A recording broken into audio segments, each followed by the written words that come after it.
It's chicken so fucking good. Is that a chicken with a sword? Oh my, ow! God, what the someone help! He's so strong, he's too strong!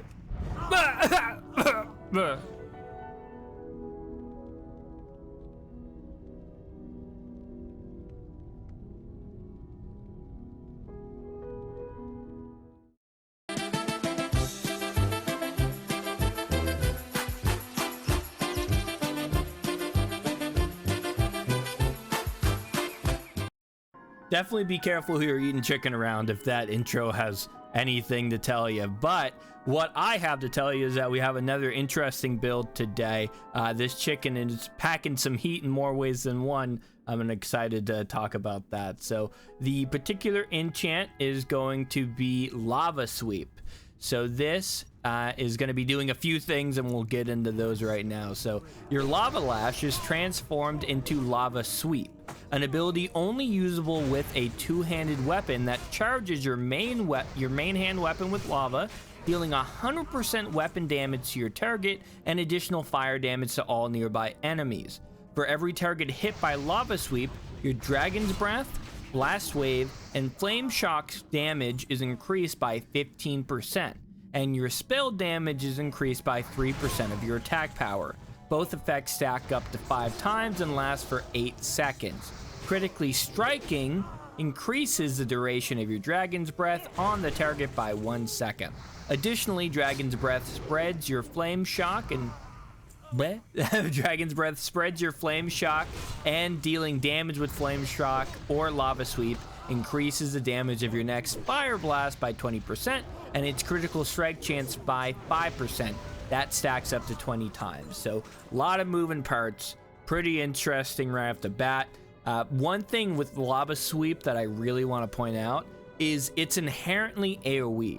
So this is going to be an insane fucking AoE build. Now, one thing you've probably already noticed from the clips, I'm just killing random mobs. Unfortunately, I haven't been able to find a LFG on the alpha. I'm not sure if it's a bug with the alpha. I'm not sure if just less players are playing the alpha because it's something you have to pay to get into. But either way, I haven't been able to test this out in the dungeon. I have pulled larger groups of mobs than I normally would, and it seems to do very, very well. So Lava Sweep itself, we pretty much read everything about it. The only thing it didn't mention is Lava Sweep will do increased damage if the weapon is imbued with Flame Tongue.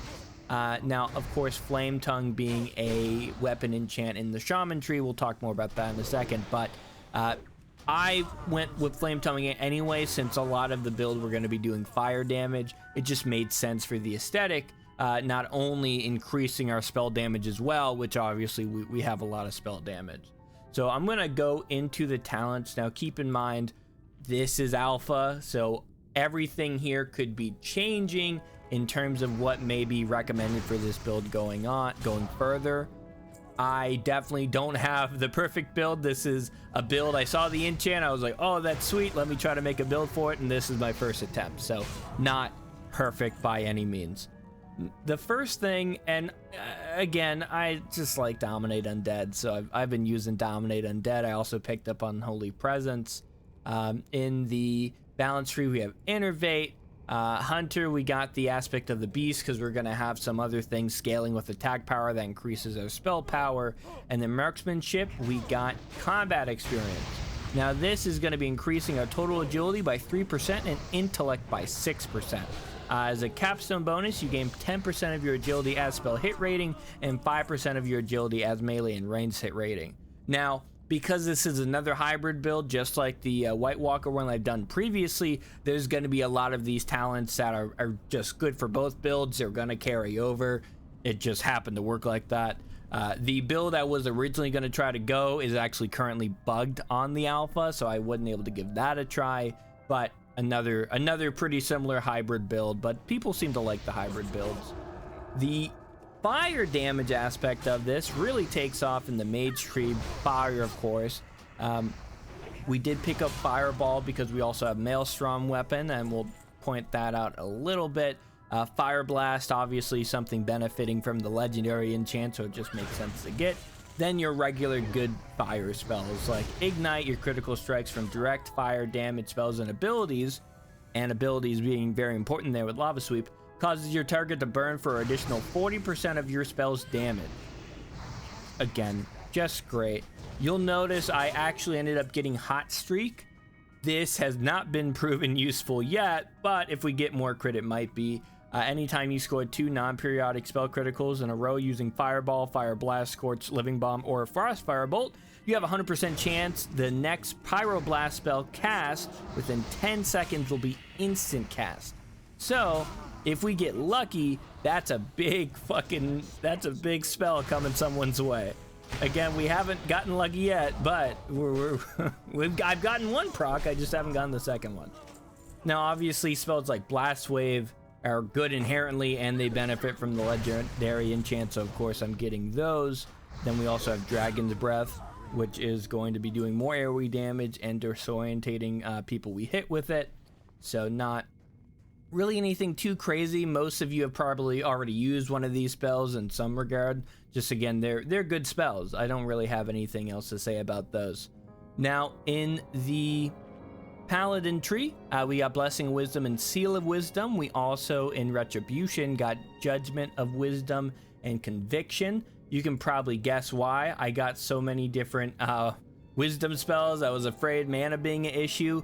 To answer the question, it is close to being an issue. I wouldn't say it is. You can get through most fights without having any type of mana issues, especially with some of the stuff we're picking up in the Shaman Tree, but it is getting close. It can get close. I haven't had to stop to get mana, but in a dungeon situation where you're going back to back to back to back, that may be more of an issue. But as you can see again from some of the clips, I'm able to kill, mobs pretty back to back, and the only concern I have is health at this point. So in the Priest Tree, we got Mind Soothe. That's not important for this. Actually, ignore that. We don't have that. In the Elemental Tree, we ended up picking up a few totems for this build. Searing Totem's probably not the best. You probably want to go Magma Totem. I have Searing Totem currently just to help with the single target, because again, most of this build is AoE. It's good AoE damage, but it's AoE. Then of course Flame Shock, as we need to kind of help us with the build. Call of the Elements, so we can put down multiple totems, and Fire Nova because it's more AoE. We all like AoE from time to time. We have a lot of points spent in the Enhancement Tree, like Flame Tongue, Wind Fury Totem, Strength of Earth Totem, along with some talents that are going to be increasing our intellect, spell damage, agility, all that kind of fun combination. So for anyone who has not tried to make a hybrid build before, not only the talent I pointed out in the Hunter Tree, that's going to be very useful. Talents like Mental Dexterity increases your melee attack power by 60% of your intellect. With the Capstone bonus, you also gain 50% of your intellect as spell damage. This effect only works when your primary stat is agility.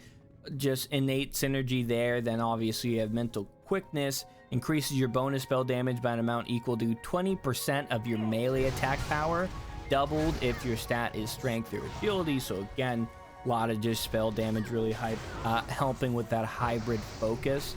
And then just regular picks-ups. Again, I really like Maelstrom Weapon. I like getting off free fireballs for instant cast. This is the same thing we used with White Walker,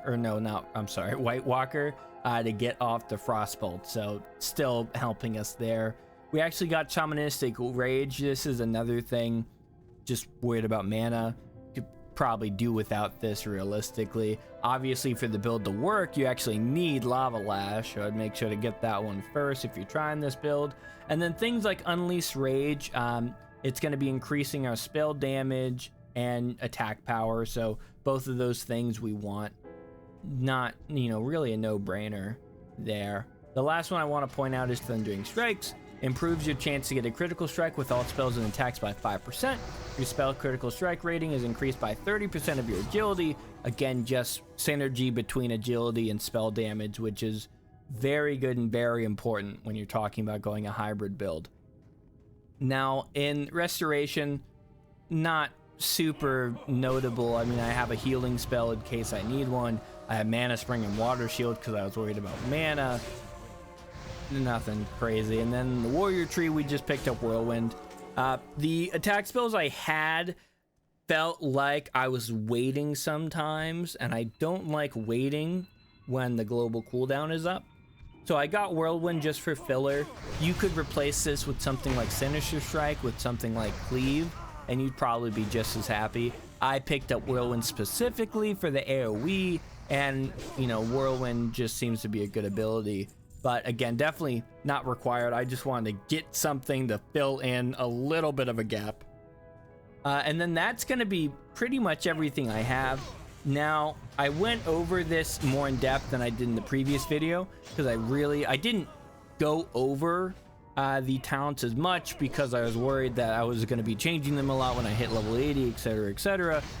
But I kind of realized anyone that might be wanting to copy this build might want a better explanation of the talents and why I picked them, and etc, etc. So this kind of serves as the explanation for both this build and the White Walker build, because a lot of the talents are pretty similar, with you know, obviously the separation being some I'm speccing in the fire damage, some I'm speccing in the ice damage or frost damage.